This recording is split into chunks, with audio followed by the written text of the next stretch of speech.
Jeff, you want to get us started this morning? I would love to get us started. Elizabeth, this is going to be a great day, isn't it? It is. It's going to be a great day. Oh, it's fantastic. So if you're talking in the back, if you can kind of make your way on up, great crowd today. We love what God's doing through Franklin tomorrow and what's happening in our community.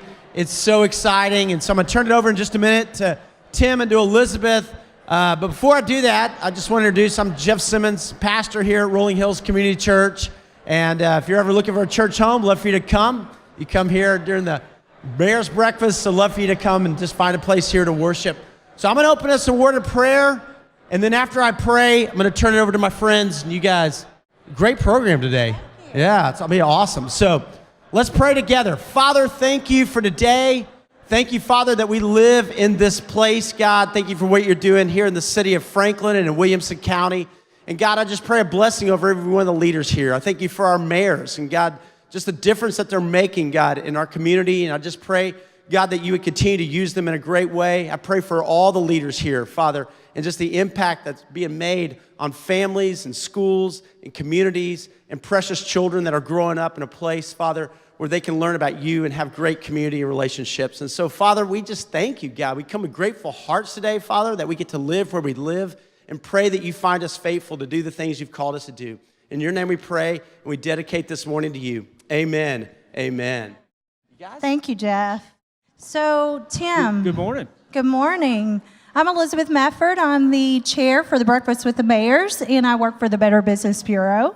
And Tim? And I'm Tim Murphy. I'm the Franklin Tomorrow Board Chair, and just glad to be here this morning. I know. I'm excited to be here. Did you see? Excited? I see. And what are you excited about? I'm excited about our schools and about our wonderful mayors coming to tell us all about the new year and what's in store for us. Right. Well, I'm thankful. And I'm thankful for the great community we live in and for the great leadership we have. And we're going to get an opportunity this morning to hear from some of that leadership. So. Well, I think we probably get started because we've got a full program, and we want to go ahead and invite Mindy Tate to come on up.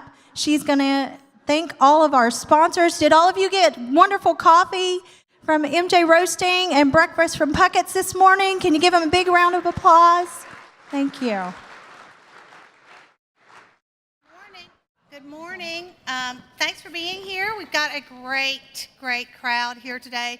First of all, we can't do this event without the support of Rolling Hills Community Church, but also Puckett's Grocery and Restaurant and MJ Roasting. Thank them for a wonderful breakfast this morning. You can see behind me all of our presenting partners, but we couldn't fail to mention Pinnacle Financial Partners, but also Williamson Medical Center, Williamson County Association of Realtors, Hazen and Sawyer, Patterson Hardy and Ballantyne, Berry Farms Animal Hospital, just a huge group of supporters for this event, which is held quarterly. I'm going to get off the stage for a minute and turn it back over to County Mayor Rogers Anderson, who's going to kick off our program. We've got several videos this morning to show you as well from the cities, but Rogers is going to start us off and introduce any special guests we have, or go forward from there. Thank you, Mindy.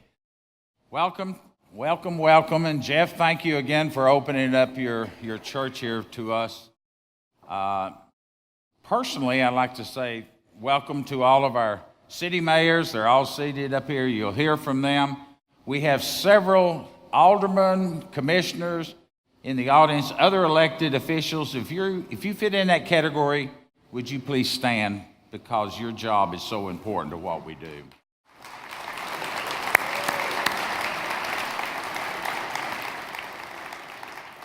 Thank you for being here. We also have several candidates in the audience that I met, but one of them is running for governor. It's always great to see him here if you're a candidate. But Randy, would you please stand up? Randy Boyd.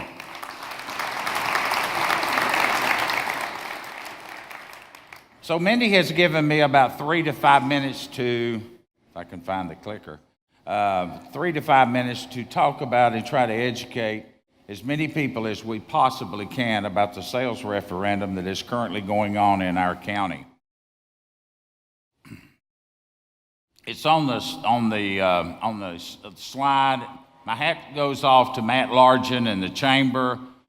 to the Realtors Association that are spending a lot of time and energy and money to educate you on your vote for this referendum that we're currently in.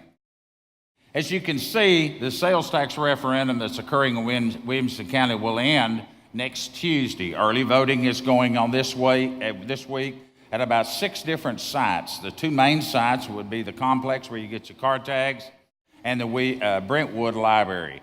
Other sites have opened up as of yesterday. Why do we need it? Dr. Lundy, the school board, has presented to us, the county commission, the funding body, the legislative side of the equation that we have, and said over the next several years we need about $400,000 in additional money for the growth of the children that are coming into our community. Millions, what'd I say? What's a few dollars amongst friends?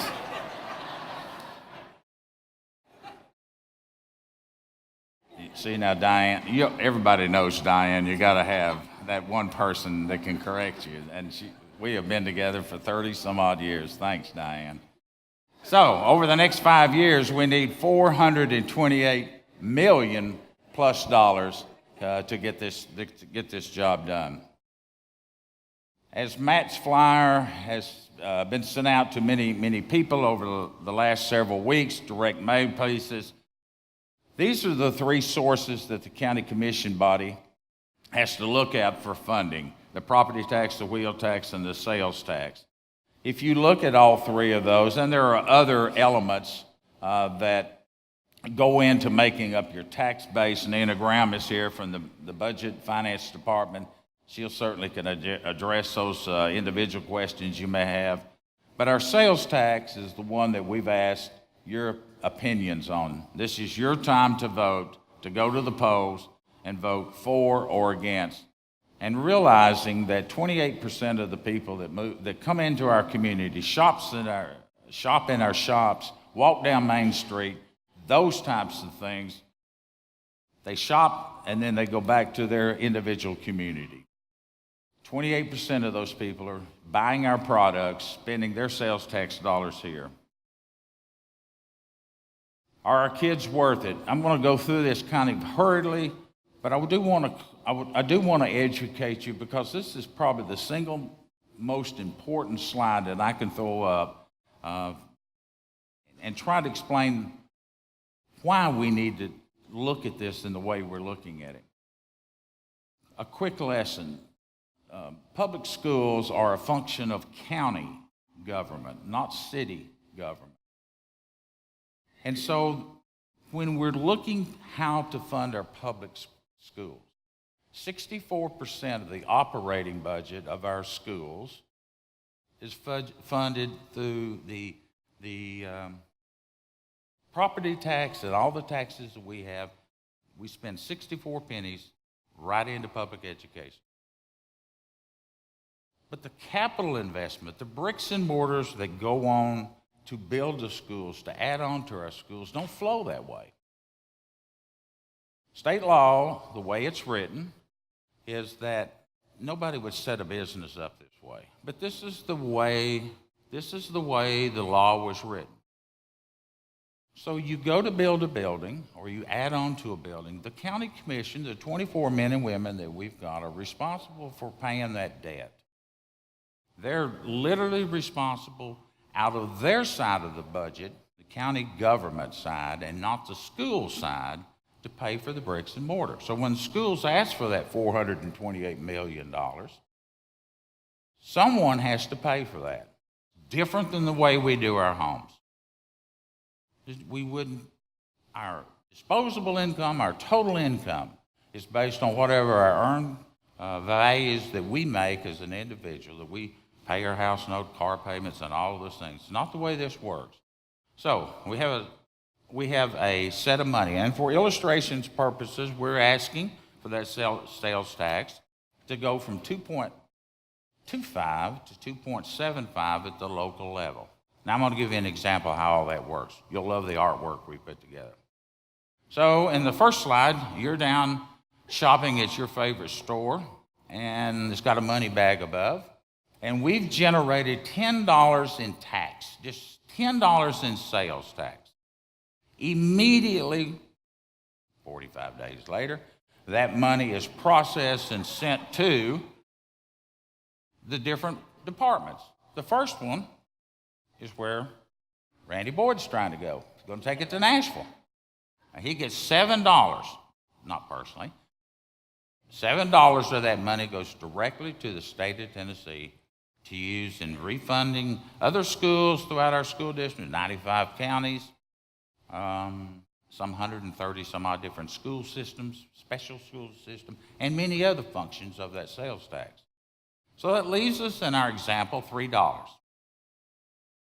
Here's where it gets a little tricky.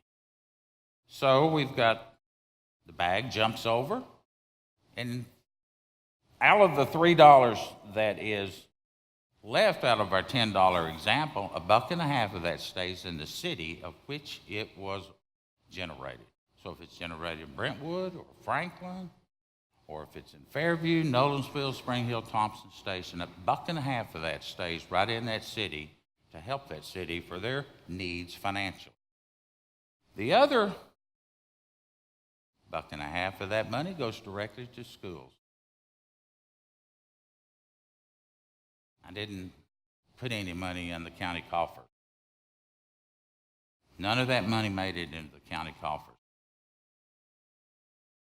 Went to these different elements. So the law says the county commissioners are responsible for paying for the debt. So then we went to each of our cities, all 6 cities, and we said, ladies and gentlemen, our growth in our schools, we need for you, if this passes, to give up your $1.50 example over a period of time and send it over through a memorandum of understanding to the county so that we can write the check to help to pay the bricks and the mortars without having to raise everyone's property taxes. Let those 28% of the people help too. Now, there are many opinions on that, on what we should do. But here's our real reason. We've got to build 12 new schools, touch on 13 existing schools, and it all goes to our different spots in our community. Please don't copy this as the gospel, exactly where they're going to be, but they're splattered all over our community for public education, touching elementary schools, middle schools, and high schools. That's it. That's as simple as I can make it. It's not a complicated point, but it is your choice to tell us how you want us to do that so that the county commissioners can make them. Later on, there'll be questions, I'm sure, that will address that. So, Mindy, am I going to introduce Ken now? So Ken, Dr. Ken Moore is not able to be with us this morning. He is doing some vacation, some things to enjoy life and get pumped up, and so we're ready to go with Ken's video for us this morning. Ken? Well, good morning. As you can see, I'm filming remotely today, and Linda and I are out of town, and hopefully the weather's warmer where we're at and where you're at. I want to congratulate all the mayors here today. It's great to work with you, and you're doing a great job for your cities, and I appreciate getting to work with you on a regional basis. Well, let me start out by talking about an issue that's been on Facebook quite a bit, and that's parking in downtown Franklin. We've recently completed a parking capacity study in downtown, and we've also seen that several private lot owners have now decided to start charging for parking. The city is looking at other opportunities as far as how we can address this issue. We're going to be looking to reduce parking time on Main Street, additional signage using technology in our garages to indicate available spots, and also we'll be looking for additional surface lots in the future. Let me just say that parking is still free on city properties and in city garages. Let me say it one more time. Parking is still free in the city of Franklin, on the street, and in our garages. I wanted to mention the Vital Signs Report, which is an important document that talks about the health of the region. And that document indicates that we continue to see increasing traffic in our area, slower commute times, and so it's going to be important that we continue to consider what we're going to do about transportation in the future. We've seen the Improve Act was passed. This gives us more money to fund road projects, but also gives us opportunity for a referendum to support some of the much needed projects we may identify in the future. We've seen the In Motion study, which is a regional look at transportation, how we're going to connect. And we've seen the Southern Corridor study, which probably I think is one of the most important documents going forward to guide our future. We've added additional funding to the Franklin Transit Authority, making those routes faster. And also we've seen a group of road projects, which I'll mention just in a minute. Two important referendums happening this year. One is the local referendum on the local sales tax option, which will be done in February. This is an important referendum for the citizens to express their views and opinions. I hope you'll get educated on it. The Board of Mayor and Aldermen is fully supportive of this referendum. And second is a referendum in Nashville in May that will help fund Mayor Berry's $5.4 billion transportation network that she's trying to build. This is an important referendum for us, not because we don't even get to vote on it, but it's because it sets the tone for the region as far as the connectivity and that last mile that we're going to need for the future. If it doesn't pass, I'm concerned that it could put us back 6 or 8 years as far as what we'll be doing in the future. The next thing I wanted to mention was we recently purchased the property around Robinson Lake in southeast Franklin, and this is going to add to the property we have there where we're going to create a new southeast park. This is an exciting time. It's something that's badly needed in the southeast area of Franklin. There are a number of projects that we're looking at, that we're finishing up, and we're going to be involved in 2018. Invest Franklin has been our guiding document on that. The Board of Mayor and Aldermen have voted to fund certain projects, and we'll be considering other projects going forward in this next year over this 10-year horizon. But the most exciting news is Mac Hatcher. We expect to be bid in February. Hillsborough Road is near completion, and we'll be seeing the new paving finished in the spring. Columbia Avenue, the board has given direction as far as the type of road section we're going to see, and the board and the staff is currently looking at mobility issues and utility issues on that corridor, and hopefully we'll start the design process. East McEwen, we continue to move forward that. We expect some approval from TDOT as far as our environmental study. Franklin Road, we're finishing up on the plans on that, and we'll be looking in the future when we'll be able to start that. Importantly, our water plant is going to go online after the upgrades that we've been doing, and we're going to be bidding the largest single capital project the city's ever done, a new wastewater plant here in 2018. Connectivity continues to be very important to our community, and we're working on that with sidewalks on 96 East and 96 West. And lastly, we're continuing to look at other sidewalk gaps in the city, again, trying to create that connectivity that we need. Henpeck Sewer, we're continuing to work with the school systems and the property owners along Henpeck Lane to provide sewer service so a middle school can be completed there. The last thing on my list are the elections. If you're not a registered voter, I would urge you to go and register to vote. We have important federal, state, and local elections this next year, and I hope you'll all be involved in those. And so thanks a lot, and again, thanks to my fellow mayors for being here today. Thank you, Mayor Moore, visiting remotely. He may be watching us on Facebook Live, as this is being broadcast live on Facebook, and then will be available later today on our website or through other channels. I'm Mindy Tate, Executive Director for Franklin Tomorrow, and we're so glad you're here with us today, but we're especially thankful that these public servants have shared their time with us today. And let me introduce them. From the far end of the couch, we have Franklin Vice Mayor Margaret Martin, Spring Hill Mayor Rick Graham, Brentwood Mayor Jill Bergen, Fairview Mayor Patty Carroll, Thompson Station Mayor Corey Naper, and Nolensville Mayor Jim Alexander. Nice to have you all here. Thank you. As I mentioned, some of the mayors have provided us with video, and you submitted questions when you registered. There will be no questions from the floor, but we have 10 questions that we've culled from the dozens submitted that we'll get to as many as we can. But we're going to start with Spring Hill Mayor Rick Graham. Give us 3 minutes on what's happening in Spring Hill and what you finished in 2017 and what you're looking forward to in 2018. Right, thank you.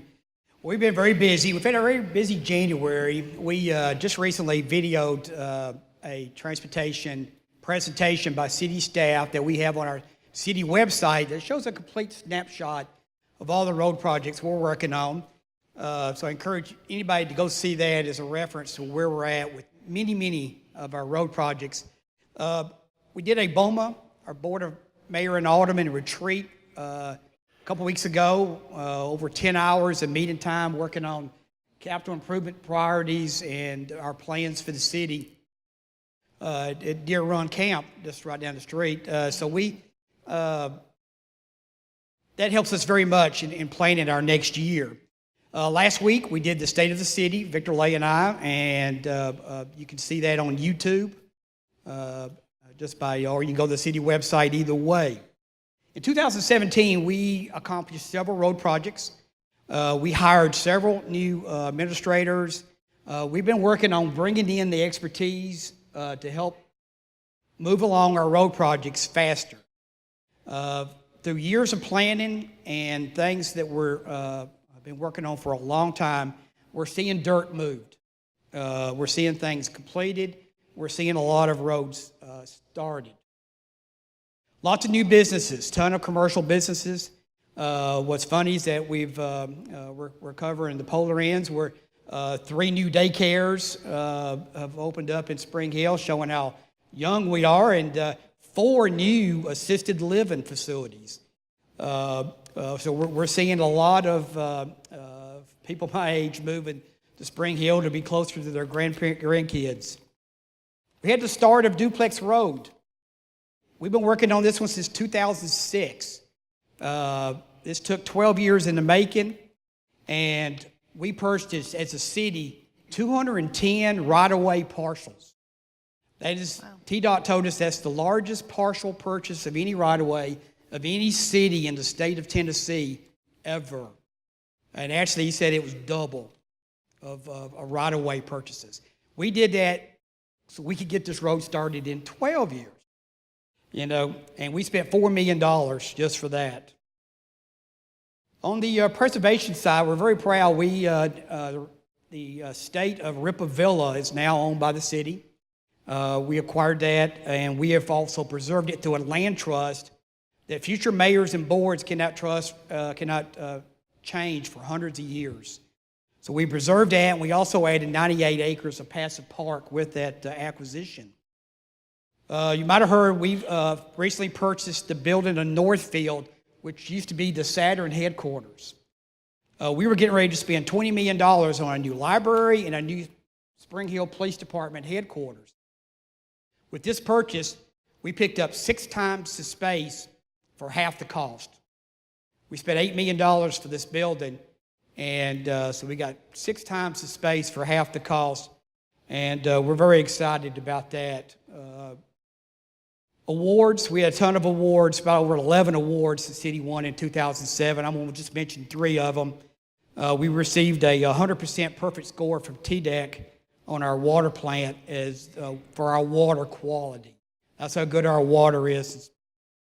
We also, the McCrutchen Creek, which is where our water from the sewage plant goes to, TDEC,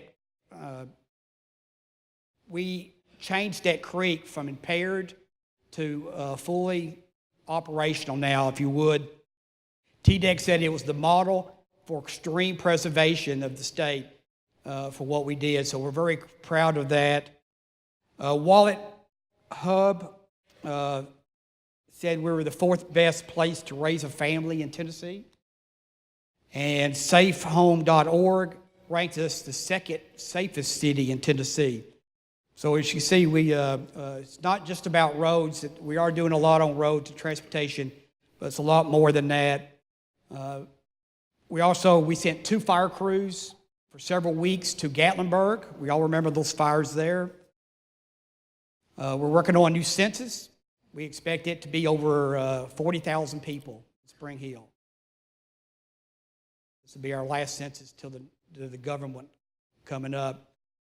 We're working on a new Unified Development Code, a new UDC, which is going to be huge for our city. It's going to set the direction. It's about that thick for our city for the next few decades.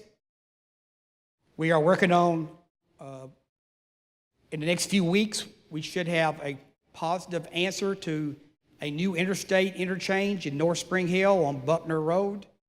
We've been working on this one for a long time, and we're anticipating good news. Marsha Blackbird's office has helped us a lot in the DC office on that one, along with widening 31 and Buckner Lane, Buckner Road. All of those are future projects. We have over $200 million in road needs in Spring Hill. $200 million. So all of those are in the planning stages. Every year we're getting done. We're getting dirt moved, getting things started. At the State of the City last week, we expressed to everyone that when they're sitting in their cars and they're stressed and they're fussing at me, we gave everybody these little stress relievers. And I told them it's in my car too when I get in traffic. You know, I can't fuss at myself too much. So, but we tell people in the end, it's all going to be worth it. Jill, you may want to borrow that from Mayor Graham. Mayor Bergen from Brentwood, you may want to borrow his little stress. Yeah, I definitely need one of those. Jill's going to address us next, but you also have a video. But introduce the video before we play it a little bit. Thank you, Mindy. Thank you, Franklin Tomorrow, for having me today. My name is Jill Bergen. I am about to head in to finish up the first term as mayor of Brentwood. I served 2 terms as vice mayor before that, which is really a great job because nobody wants to call the vice mayor when they're upset about something. But so it's a whole new world being mayor. But I've been on the city commission up there since 2011. And we are in the midst of conducting a special census as well, about to wrap that up, and have found out that we've got about almost 43,000 residents in Brentwood now. So still growing, but still planning. And I wanted to thank my Director of Community Relations, Deanna Lambert, for putting together a short video for y'all today to update you on what we've been doing over the past year in Brentwood.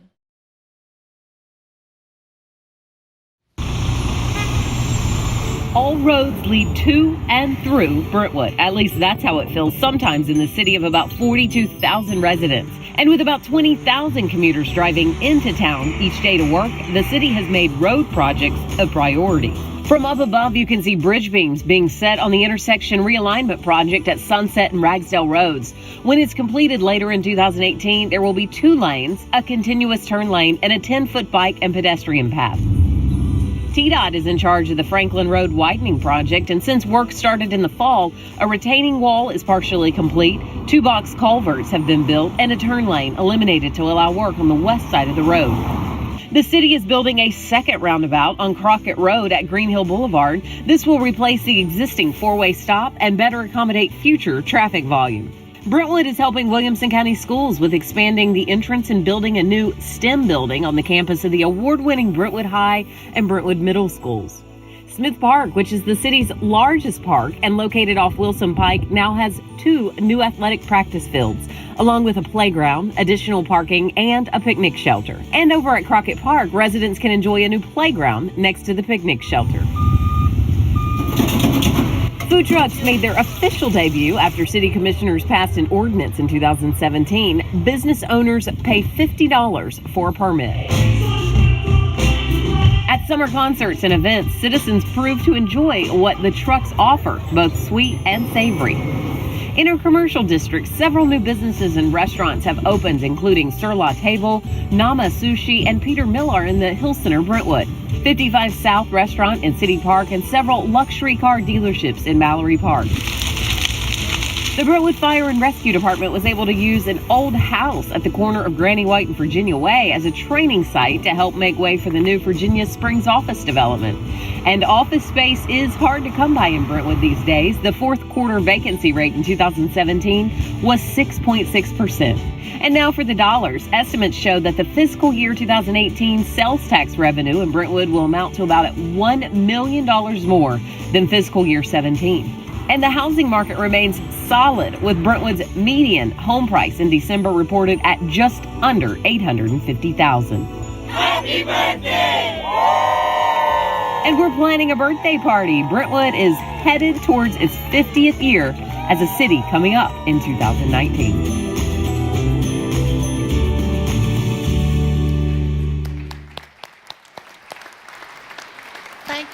Thank you, Mayor Bergen, and thank you, Deanna, for producing that.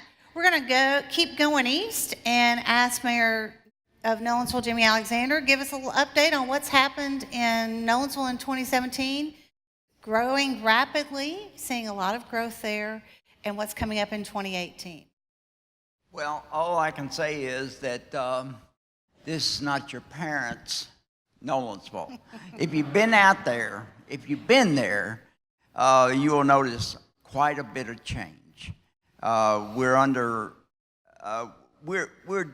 growing by leaps and bounds. When I moved out there was about 15 years ago, there were about 1,500 people. Now, with the new census that we've got going now, we'll probably be in the neighborhood of over 10,000 people. Nolensville is a hot spot to be in. We're proud of that. We're doing our best to make it the very best place we can possibly get. We've got new road projects. We're widening Sunset Road from Nolensville Road to Brentwood. And we've got new high school that's in its second year. And we're working with the state to try to implement a plan to have a bypass around our historic district.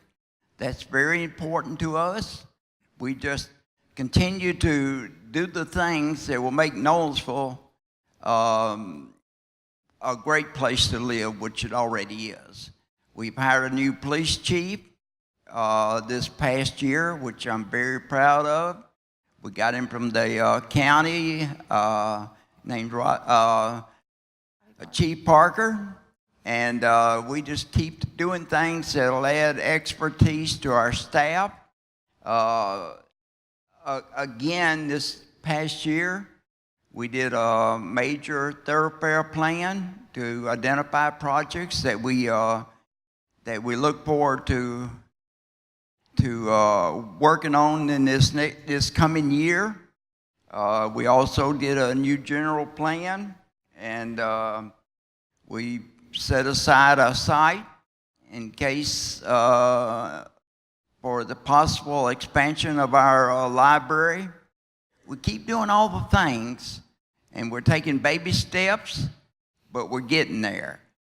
If you come to Nolensville sometime and enjoy our great variety of foods and our new parks, and just 2 weeks ago, we dedicated a $1 million new trail from our historic district going into Y through our neighborhoods. It was a big plus for us. It was a lot of work that went into it. We got a grant, and we utilized it, and now we have a great trail from our historic district all through the neighborhood, and we'd like to see all of you come out and join us sometime. If you haven't been there, you won't recognize the place. So I'll leave it at that. Thank you, Mayor Alexander. Mayor, we're going to go as far west as we can go now, back over the county and go over to Fairview, which is also experiencing a great period. And we've got with us Mayor Patty Carroll, who's going to introduce a video. But please do tell us a little bit about what's going on in Fairview? What's not going on in Fairview? That's what I have to say.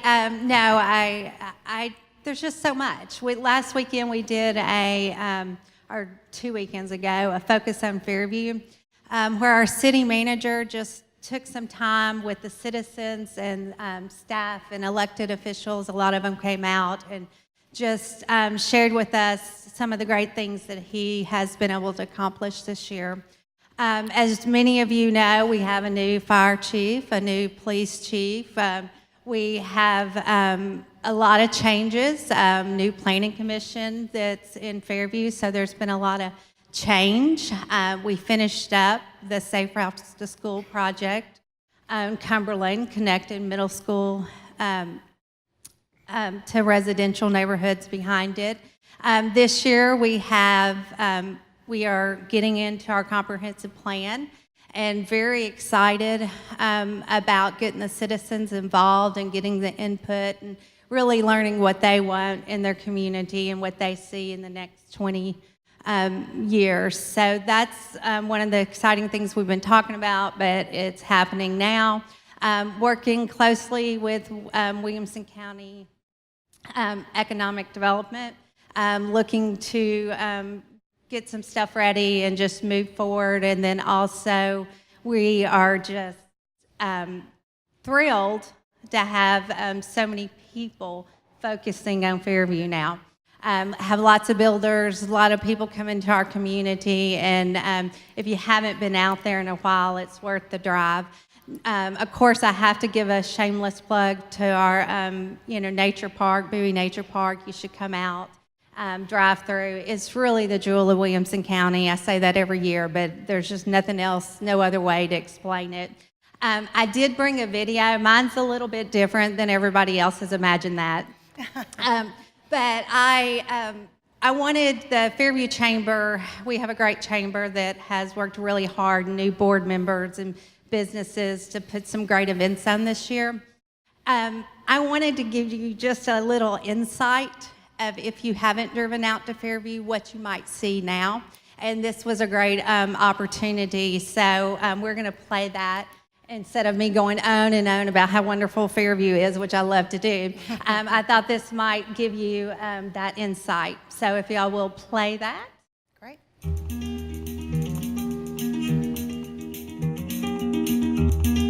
The beautiful city of Fairview is located about 30 miles southwest of Nashville. It is comprised of both small businesses and large businesses alike, both which are thriving right now in Williamson County. The city of Fairview is the best kept secret of Williamson County.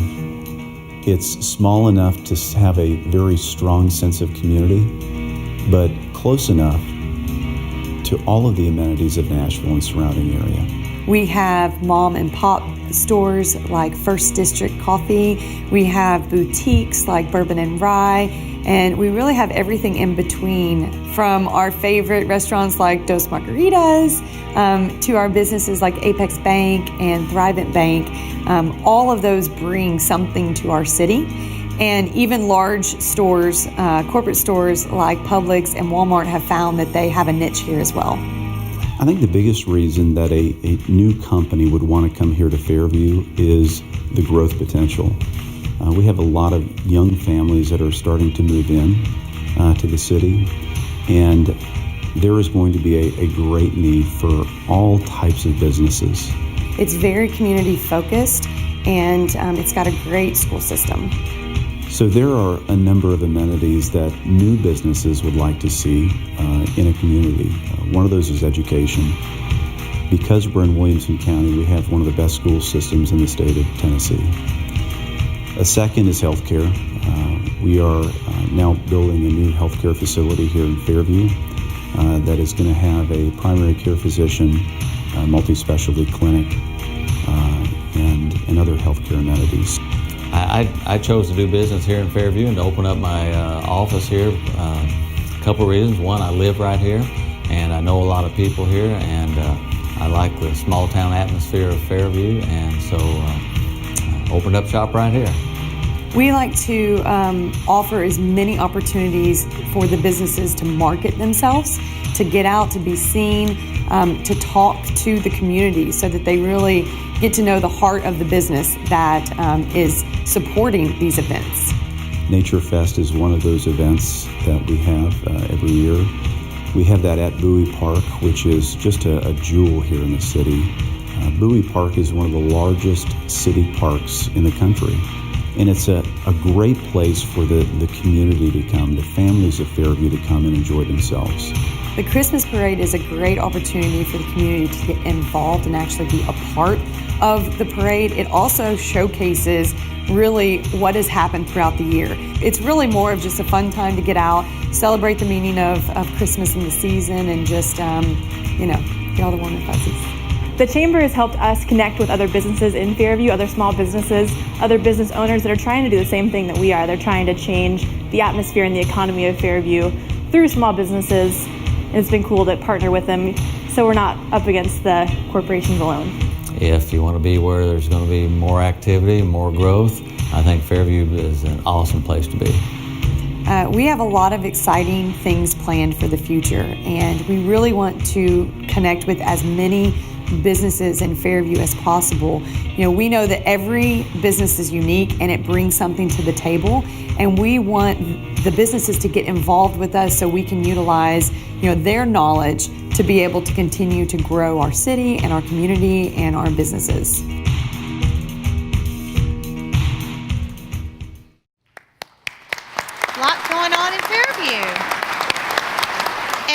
Lot going on in Fairview, and now we're going to go a little south, just not all the way to Spring Hill, just halfway down to Thompson Station, and we've got Mayor Corey Napier with us. Thanks, Mayor, for being here. And tell us a little bit about Thompson Station. Thank you. We're living the dream in Thompson Station. You can't be halfway between Spring Hill and Franklin on 840 at I-65 and not gather a lot of attention. And our town certainly is a microcosm of what we're seeing writ large in Williamson County as well as Middle Tennessee. And we are seeing people choose our town for a variety of reasons. I think it all gets back to choosing a sense of place and community. Those are recurring themes. People are looking for things, quality of life, that transcend just a housing situation. They're looking for connectivity socially. They're looking for health and wellness. So for us, it's about setting the table, the brand. And we've tried to do that in the last couple of years with our land development ordinance, which encourages the rural and the urban to coexist and to thrive off of one another. And so in the last year, we've spent some time marinating on what our new ordinance is all about and where that can take us. It's been a classic growth, no growth kind of discussion. How do we grow? What do we want to be when we grow up? We sit, as of the end of last year, census came in just under 5,000 souls.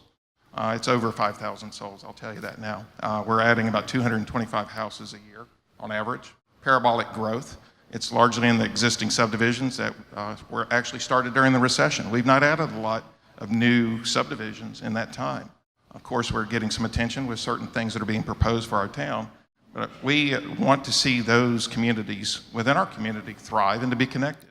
So what have we done in the last couple of years? We've completed our master parks plan for Preservation Park. That's 220 acres dead in the middle of Thompson Station. That's really a metaphor for what we want to be. That's our front lawn. That's our gathering place of the future. It's a place to celebrate history, and it's a place to celebrate one another, community gardens and hiking. So we've cut in trailways. We've connected the park with an underpass at 31 near the Mars interchange so that we can connect the east and west sides of our town, even though 31 bisects it. And so for us, it really is how do we enact and fulfill this promise of our town by doing small things and big things. Infrastructure-wise, we are spent a lot of time in the last year on road work, easement acquisitions, Kreitz Lane, which is a collector road, major road, with a lot of folks moving there, as well as the brand new Thompson Station Elementary and Middle School will be located there. Will be signalized on both ends at Lewisburg and 31. That's a huge win. We've signalized Tollgate Boulevard, which has been a dangerous intersection near Independence. That is complete. We continue to focus on the safety and welfare of our road system. These are rural roads. A lot of them were, cow paths not 50 years ago. And so Mr. Alexander talked about you wouldn't recognize Thompson Station. We're fighting hard so that the Native Americans that were here thousands of years ago and the farmers of the last 200 years still recognize Thompson Station in 200 more years. And we continue to be one of these jewels of our county, and that we complement everybody else's brand. The next year really holds for us this opportunity with some acquisition of sewer land. It's not a very sexy topic, but by acquiring needed drip field land for our sewer system, it allows us to begin to monetize, finally, after all these years, some of this commercial corridor opportunity at 31 and 840. You know, back to the sales tax discussion. We have a love-hate thing with 840, Franklin and Thompson Station. A lot of us didn't want it, it came, so how do we make the most of it? So, Mr. Boyd, you know, the reason we put in 840 was to drive economic development, and we want to be part of that solution. We also see that if we can generate sales tax revenue at these interchanges, we can build on our historic downtown, and we can be smart about where we put in our economic engines. It'll help pay for some of these amenities that we want. So we're excited about the coming year and what it holds. Thank you. Great, thank you so much. We've got Franklin Vice Mayor Margaret Martin with us, and she's here and will weigh in on some of these questions that we're going to ask now. But we just want to get started with asking a couple of these questions. And we'll direct them, not by directing them, but ask you if you would like to reply, please do, but be brief. It's 8:32 and we're going to end at 8:45, so let's be brief. What are your thoughts about balancing quality of life with growth of our communities? What are your thoughts on that? Does anyone want to tackle that to start with? Or I'll have to point. If not, come on, somebody tackle. What are your thoughts about balancing quality of life with growth of our communities? Well, talk a little bit about that. It's difficult. We have people in Knowlesville that's lived there all their lives, and they got grandkids, and they liked it. They liked it the way it was. And then we have so many newcomers that are coming into Knowlesville now. Our proximity to Nashville is a lot of it's moving south. So the balancing is very, very difficult. But the main ingredient in all this is the newcomers and the guys that have been there for 40, 50 years. They want the same thing that everybody else wants. They want quality of life, they want a small town feel, and we work toward giving both groups what they want. But again, very difficult situation to balance. Pass it back that way.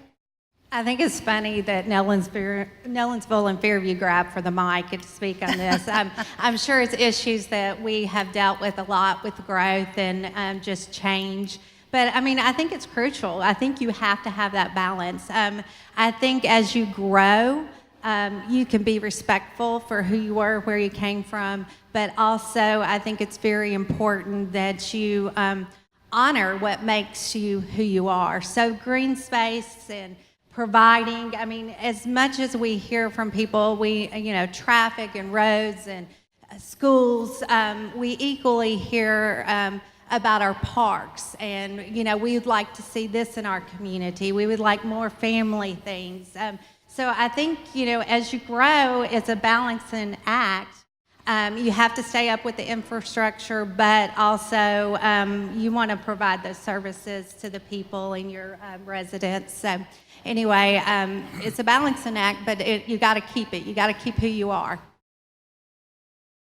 I agree, and I especially relate to Mayor Alexander's comments about long-timers and newcomers, because whenever we have a meeting and residents come to speak to us, they'll both get up to the microphone and let us know first off how long they've lived there. And the ones who've lived there in Brentwood for 44 years are as proud, of course, as the newcomers who'll say, I've lived here 1 year and I love it. And we're glad to see both of them, but you can't just have growth for growth's sake. And I was impressed, even the chamber I noticed this year, their slogan changed just a tiny bit, and it used to be Williamson Inc., where growth is the point, and now it's where strategic growth is the point. And I think that's a very good distinction to make. I think it's a wise move, because honestly, you can't say yes to everything, and it's tempting sometimes, but We're a really popular place here in Williamson County and in Brentwood especially. We're right there between Nashville, the it city, and Franklin, what can you say about Franklin, So I think that using that discretion is very important when you're in that position, because those days aren't always going to be like this, and so we got to plan for those days when it's not. I'm going to ask Mayor Anderson a question.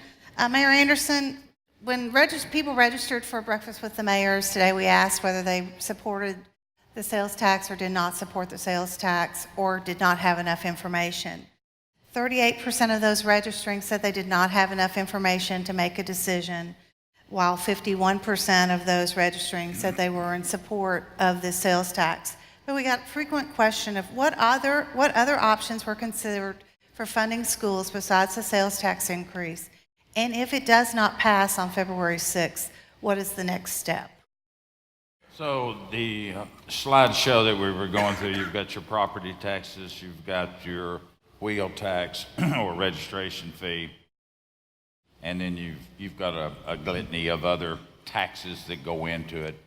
I think there's another piece of this puzzle, and I'm glad that one of the potential governors that's running for the governorship is here so that he can hear this. And I heard him make this statement in the gubernatorial debate that was at Belmont last week, that whoever ultimately, I think, is going to Nashville has got to address the BEP formula. That's the basic education formula.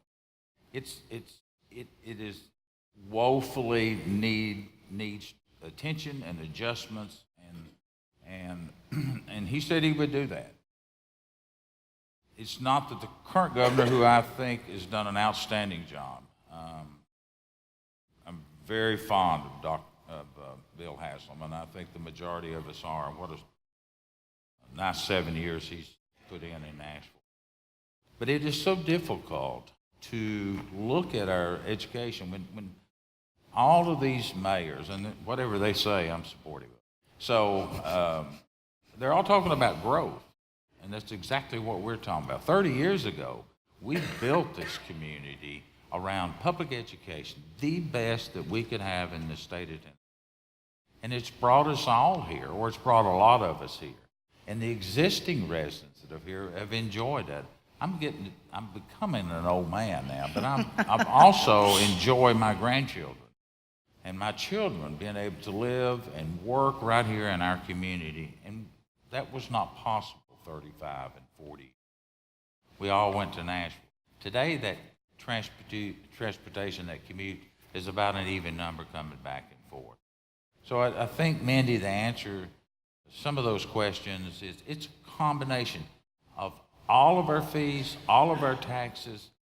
We have tried some innovative things, from educational impact fees that are in the courts now, but yet I've got great friends that are in the home building and the real estate market. Everybody is moving here. No one wants to pay for it. I get that. I don't like standing up on an election year as a poster child for a sales tax increase.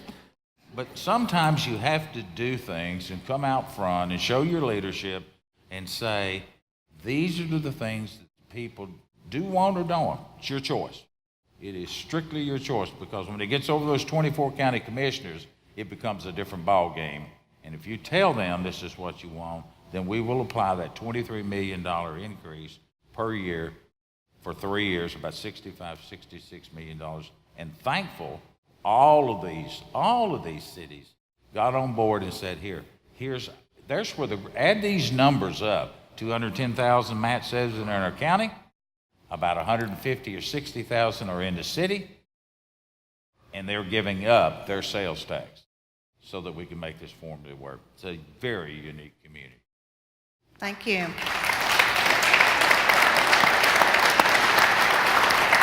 And this question is for each of you to answer, please, briefly, because just be succinct here. But what is the single most important thing you hope to achieve in 2018? And conversely, what is the most important thing we, as individual citizens, can do to improve the city, county, state, and our nation? So what are you looking forward to doing in 2018, and what can the citizens do to support you in accomplishing that and in our state? What a question. I'm the vice mayor. I'm the only one up here. I feel like one of the Culhanes. I don't know whether you remember the Culhanes that sat in a row on Hee Haw, but anyway, one of the things, Mandy, that you asked, one of the questions that you mentioned, this doesn't really answer that question, but in the legislature this year, they're going to be talking about bills that affect all of us. And one of them that we are really concerned about is the building standards that some of the home builders want to remove from our city requirements. For years and years and years, we have worked to try to make our communities, all of us, what neighbors want to keep the character of their neighborhood safe. We have done this with our elected officials. We have done this through planning, strategic planning. We have gotten input from the public over and over and over through public meetings, and we feel that local control, everyone needs to have local control over their communities. Thank you. Besides road projects in Spring Hill, I mentioned the Unified Development Code that we're working on. That's going to be very important for us for setting the framework for future zoning areas and where we want the different parts of our city to be in the next few decades. So modernizing our codes and getting that completed along with the multitude of road projects. And we'll be working on some things this year for growth. Spring Hill knows about high growth.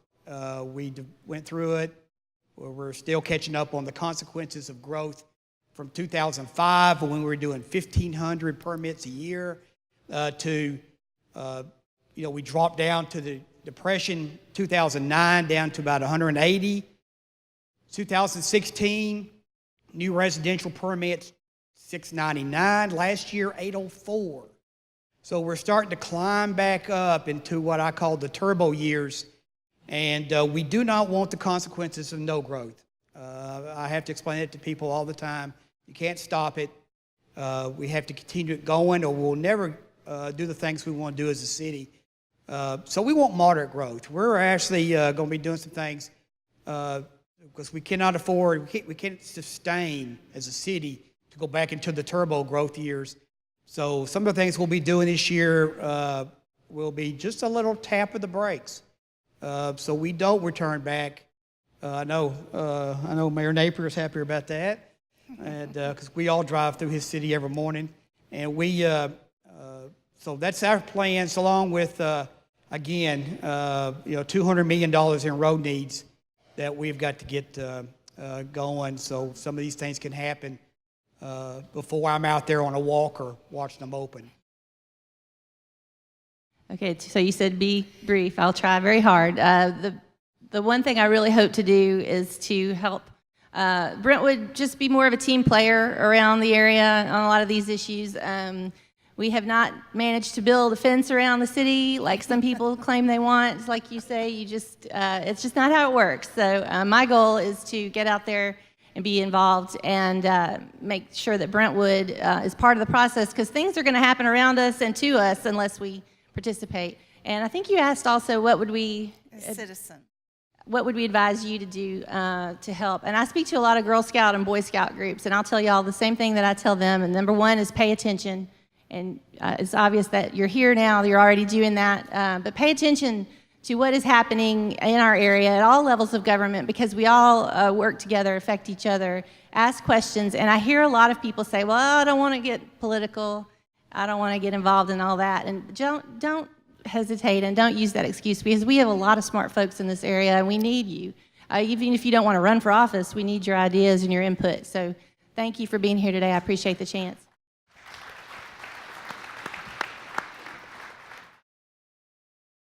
Well, Well, one of my, if y'all know me, I'm a little competitive. So I look at everything as a race. I look at this term as mayor as this could be it. So I want to get as much done as possible. Not saying if I'm running again, I'm just saying everything I look at. This is my last year of my first term. So I want to finish strong. And so I think with the citizens of Fairview, we can do that. I did mention earlier, we are doing some projects also with the intersections right at the school, working on traffic things. So that'll be a focus. But one of this main focuses is small businesses, bringing businesses into my community. So this year, I just really ask that the citizens, also get involved, but help me finish strong. And I think together we've done great things, and we're only going to do even better. And I'm so excited about the future of Fairview. It is really bright, and we've just seen it. So anyway, and thank you for inviting me. And I work with the greatest mayors ever. So Williamson County is blessed. They really are.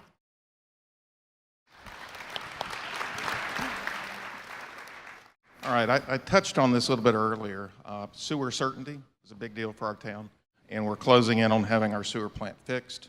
Our neighboring cities, you hear that they struggle as well with wastewater.